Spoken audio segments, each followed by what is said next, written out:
Welcome everybody to TSD 2018.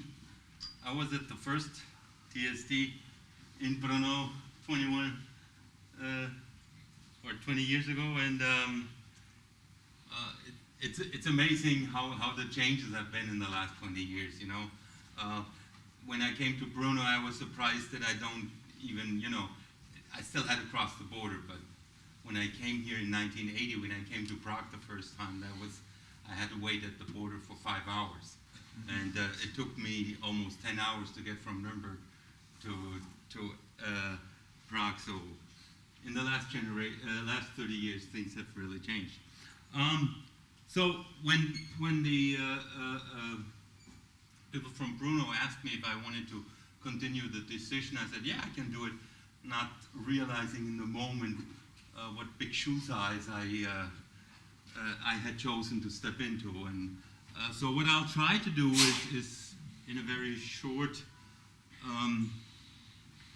talk, say a little bit about AI, then paralinguistics, and especially also talk about medical aspects, the potential use of speech and language for assessment, then say a little bit about what is the current research on paralinguistics, give some examples of current activities that are going through the media, and especially the newspapers and the ones that are relevant for the economy. And the what's next is a kind of conclusion, but not a conclusion. It's just I'm going to raise some questions. I'm not going to give answers, just as Fred would have not given answers but raised questions. So AI, machine learning, deep learning, neural network, very deep learning, they're all buzzwords. They're all over the place. You cannot read the New York Times, you cannot read the Frankfurt Allgemeine, the Süddeutsche, the Züricher, whatever, big newspaper. In the economic section, in the cultural section, you see how it will change our society, how it will be the solution to everything, and so on. Now, it's a buzzword because recently we have had some impressive progress. I would say it's mostly due to an incredible increase in data, in storage, and in computational power.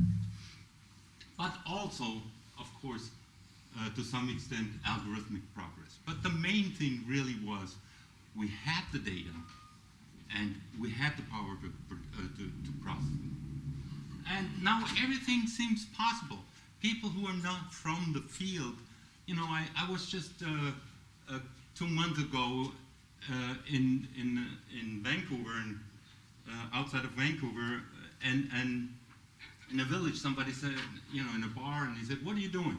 And I said, "Yeah, I'm doing a pattern recognition." "Oh, you mean AI?" And I said, "Yeah, kind of." And he says, "Yeah, and that's so incredible, and we'll solve this, we'll solve that, we'll solve that." I said, "I don't really know how to solve that." So everything seems possible, and like a friend of mine who used to said a couple months ago, I used to have to convince managers what speech recognition can do. Now I have to convince them that certain things are not possible, not yet possible. I'll show you with a slide that I got from Michael Cheney, the progress. Now, it seems that this impact of deep learning here, is really, really big. Granted, it is big. Granted that this is a logarithmic scale, okay? And it shows the reduction in word error rate from the early 90s to about where we are now. And when we started on Switchboard, the word error rate was like 80%, and then you had improved adaptation, you had improved HMM training, and so on, and you got from 80% down to 10%, which was pretty good. And now with certain works on deep learning, you're pretty down to what a human would do. And there's other examples of where you can say that certain algorithms do show, human-like performance. So that's just an example of many. Most of the things that are cited in the newspapers have to do with image processing, because it's much easier to convince humans to talk. It's not so easy to say to a lay person, you know, this is a progress, but image, they look at the image and they can see the progress there. Now let's talk a little bit about paralinguistics. When we look at speech and language, it carries linguistic information, but also paralinguistic. Information that we use to judge the person. And we typically decide between slowly or not changing characteristics and passing characteristics. So the slowly or not changing ones, age, gender, social group. I'm going to say more about speech pathologies, personality, sexual preference, and some passing characteristics, emotion, interpersonal aspects. Now, those are important, obviously, and that's where I'm going to get to at how do you perform at a job, in certain jobs, you know? How do you react to a critical situation? Do you stay friendly, and so on? Speech person, it has to do with the personality, it has to do with this. Of course, if you have certain pathologies, your workload, you can have a reduced workload and so on. So this is what I'm going to talk a little bit about. Potential use of speech and language for assessment. I have here a couple disorders. They're all related to speech and language, and we see, you know, some of them, like aphasia, dementia, can affect the higher linguistic levels. Some, like most of them, they affect the articulation level. So that's one of the things that people really, if you want to look at something, at some disorders, and depression is also one of them. Depression, I didn't put that in. Oops, sorry. That should be right down here. It can affect much of, but definitely articulation is one of the things. And so that's a good thing when you want to do research. You can say, I'm just going to look at the acoustic signal, irrelevant of what the person says, maybe to some extent even irrelevant of the language. And you could use of speech technology, well, you can ask yourself, what can you do? Well, you can diagnose something. You know, you look at the speech signal and then you ask, like, how intelligible is a patient? Or how strongly does the person nasalize, which would be more like a holistic or a distinct aspect.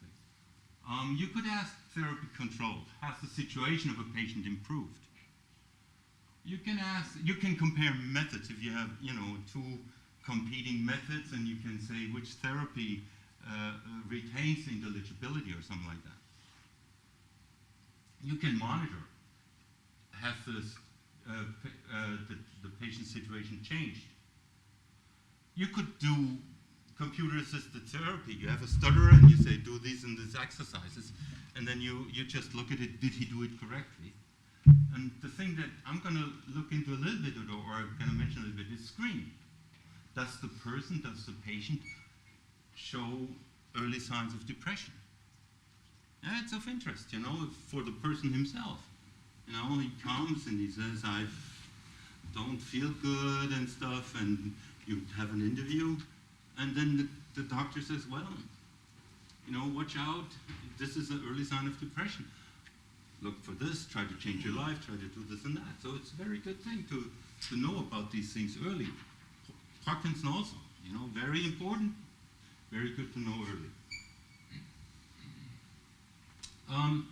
I'll mention a couple things about paralinguistic and current research. 2 years ago, I gave a talk here on remote monitoring of neurodegeneration through speech, and was talking especially about Parkinson and dementia, and especially Alzheimer. And I showed this picture here, which is used in many analyses. It's the so-called cookie theft, and you see the boy is stealing cookie, and the mother is doing the dishes, the sink is falling over, and there's open data bank of transcribed and annotated material with about 255 samples from Alzheimer and same amount from control group.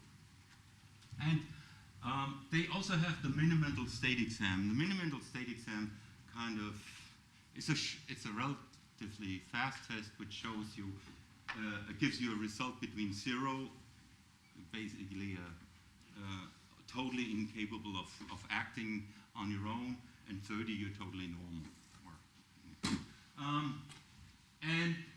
So they all, the control and the people had the mini-mental state exam, and these were the results that I presented there. You see that, the best one was a stochastic language model, which showed 75%.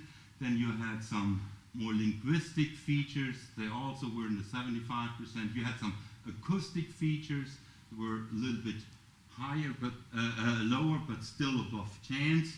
And if you put all of them into a huge feature vector, you get about 80%. Now, since then, I've continued doing some research, and I'm not going to go into all the details. Just notice the following. The red bars is the histogram on the mini-mental state exam for the Alzheimer people. So you say very few have 30, so they act, it's very incapable, they act normal, but they already have signs of Alzheimer. Most of them are in the 20 and some are really bad. The blue bar is the control, and you see, most of them have a perfect score, but also some go down to 24. And this here, 26 is where people advise you, you should go to a doctor. Now, the gray line is the overall recognition rate. The overall recognition rate here is 85.6%, which was just done with the N-gram.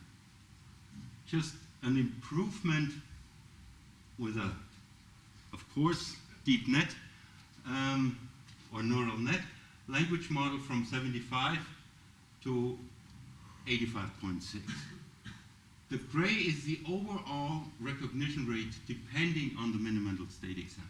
And pretty much at where the doctors say that's where you should have more detailed analysis. The algorithm is also not as sure. If you read in the literature, your sample is still very much like that too. You have a certain personality trait, you have a certain disease, you have some that in the early stage, in the medium stage, in the late stage, and then you say they have 90%. Well, you don't really, because for screening, this is where we're interested. We're not interested in that for screening, okay? But still, we're pretty much, we're pretty much even in that transition rate where we were 2 years ago. That was my result. That was the N-gram 2 years ago, and that is the one here, which was done with a long short-term memory language model, and we're not that far away from screening here, because if you say, if I want to have a maximum of 10% false alarm, even if you take the transition stuff, you're about pretty much right here, so you get already 65–70%. And if you say I want to have over the whole complete database, you get about 85% of the people with dementia, but this is pretty much where we should look at, in the transition. Another example I would point out, the last 10 years at each InterSpeech we had a competition for paralinguistic challenges. The organizers give out a database, and then people can put in solutions. And as an example, I'll take the 2012 personality subcontext. It's 5 two-class problems. So is the person open or not, which means is he artistic, curious, imaginative? Conscientiousness, efficient, organized, yes or no? Extraversion, is he active, assertive, and so on? Agreeableness, forgiving, generous, and neuroticism, is he anxious, worrying, touchy, unstable? So all of these personality traits were labeled by humans, and then the data was given out, and people had to classify. Now, the unweighted average recall, so not taking into account any priors, was between 65, the baseline, and 69%. And that was, pretty much from the best groups in 2012. And the third example I'll give from just this English speech I came back from in Hyderabad. One of the papers was on acoustic and perceptual characteristics of Mandarin speech in homosexual and heterosexual male speakers.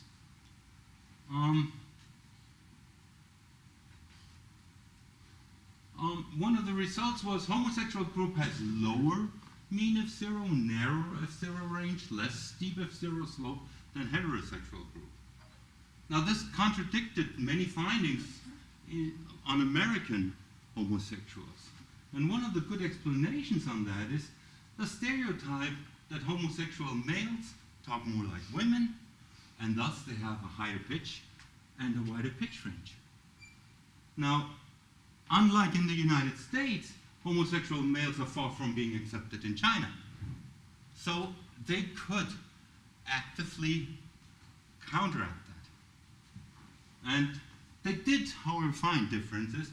For instance, a longer aspiration frication time for homosexuals, which is also in the American data, which is like a hidden cue. You're not aware of it, and then you do it. Now I'm going to talk a little bit about three examples of commercial use. The first one is Watson. Watson is in the news quite a bit every now and then, and first, of course, was the TV show which he won, and then lately on certain medical applications. One was a cancer application that they're working on, and in this article they reported on that Watson's treatment plan for a cancer patient agreed in 99% of the cases with oncologist's recommendation, and offered options that doctors did not give as an option in 30% of the cases. And they conclude that in this case, it could be revolutionary for healthcare, as it can process many more papers and case files than any human doctor could manage, which is true. I mean, basically what Watson does is it gets unstructured knowledge, let's say from medical literature, it analyzes it with NLP, and it kind of builds in a knowledge database. This thing was treated with this, had a success rate of so much, and then no doctor can read as many papers as Watson can. The second example is Vera. It's not so known, but also if you Google for it, you find quite a few articles. It's a Russian company, and it will find candidates for you if you look for job applicants. It's a Russian robot, uses AI, of course, again, to recruit and hire humans for major companies. And if you go to their webpage, pretty much they can do a lot of things. Vera makes a selection of the most appropriate candidates. Vera calls the candidates or answers their call. Vera makes video interviews. Vera holds video interviews with shortlisted candidates, recognizes their emotion. That's pretty much what you do when somebody applies for a job. You know, you put him into certain unsuspected situations. How does he react?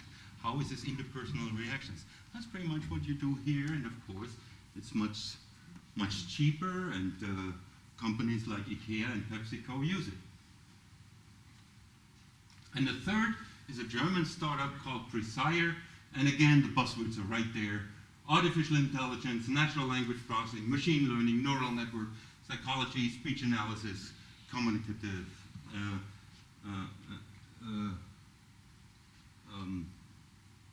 successor, yeah. And again, it's the Tagesspiegel is a more economics newspaper, and it says that this Presire can measure 42 dimensions of a personality. That's quite impressive. And in this article, a big, large insurance company, it relies on speech recognition for personnel selection in the search for executives. So it's not just the lower guys, which creates a personality analysis of applicants within minutes by means of language examinations. A 30-minute phone call costs about €1,000, is as successful as an assessment center, which is €10,000 plus. The machine does not select, but it's used only for pre-selection. I think that's bullshit. If you have 100 applicants and you pre-select 10 of them, that means you kick out 90. And these 90 will not have the impression that they were pre-selected, that they were not kicked out by a machine, right? The company works on early detection of depression in the medical field, it says in that paper. And Presire is in a position to reveal the first signs at a very early stage, says co-founder Kratzel. Now, if you look at these three cases, there's two different approaches. Watson, it relies on unstructured data. It's peer-reviewed papers and documented cases from the hospital. It parses them. It infers knowledge. It can justify its diagnosis. You know, you ask, what did it do? It gives you the justification. You know, this paper can, it's comprehensible for a human expert. Vera, Presire, and the other startups like that, they extract acoustic or linguistic features. You get a huge feature vector, and you feed them into a supervised classifier. And each individual feature, it might have a low prediction, but if you combine them, then you might get at least significant above chance results. But it's hard to explain to a human expert, at least at the current state of the art. And the need for representative training is crucial here. Now, results are based on feature vectors from people affected by some trait versus an agent gender-matched control group. That's pretty much state of the art. And typically, a paper starts, and when you start describing the data, it says things like, we only looked at native speakers, or we exclude speakers with other known neurological problems from the control group. So that's not representative anymore. People with, e.g., Parkinson, they, you know, understandably, they have a higher prevalence for depression. If you have Parkinson, of course, you know, you don't feel good. Oh, great, I have Parkinson. You don't feel good. So your prevalence for depression is high. Now, you exclude people with a known depression from your control. And let's just say that Parkinson group has 30% people with depression signs. And the control has 5%, because that's pretty much, you know, maybe what you have in the general population. Then some features have a significant prediction. You look at them and you say, yeah, I can classify the two classes. But they're really predicting depression, they're not predicting Parkinson, okay? So what's next? So I'll end with some questions. So what if Watson's diagnosis and therapy advice is administered automatically without a doctor's opinion? You know, you feed the stuff into Watson and then that's what he gets. Chemo, this, that.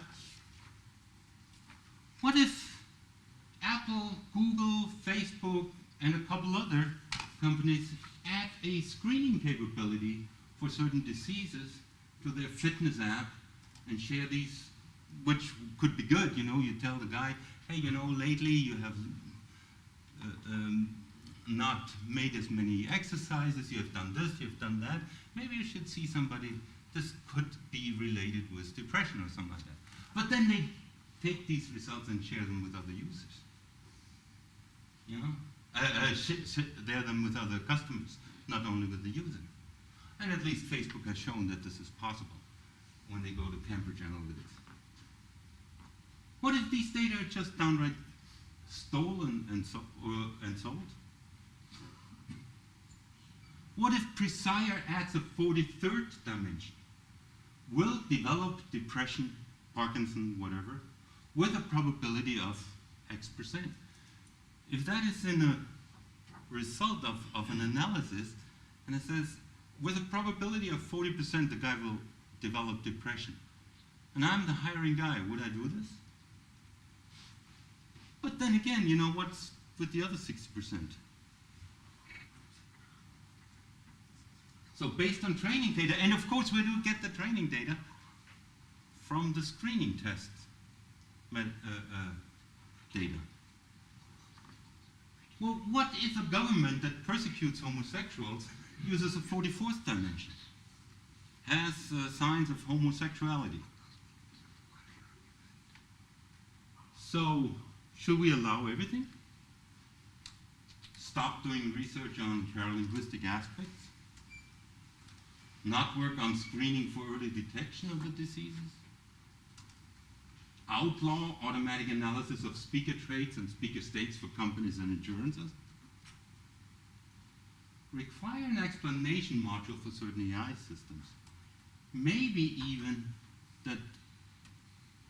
that informs the applicant why he or she has not been considered for the job or has not been accepted by the insurance.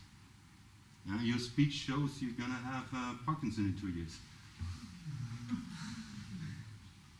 Require equal opportunity employment by law for people diagnosed with e.g., for example, you know, you say, okay, you have to show that you have so many diagnosed people with depression.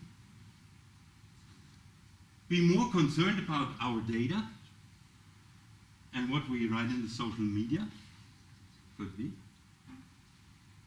Have more discussion about technological impact at conferences like InterSpeech and TSD and ICANN. I'm not going to give answers to that. Listen to Isabel's talk on Friday. Yes, I can answer that. She's at least going to address one of the aspects, and that's encrypting speech for medical tests and so on. And with that, I thank you for listening.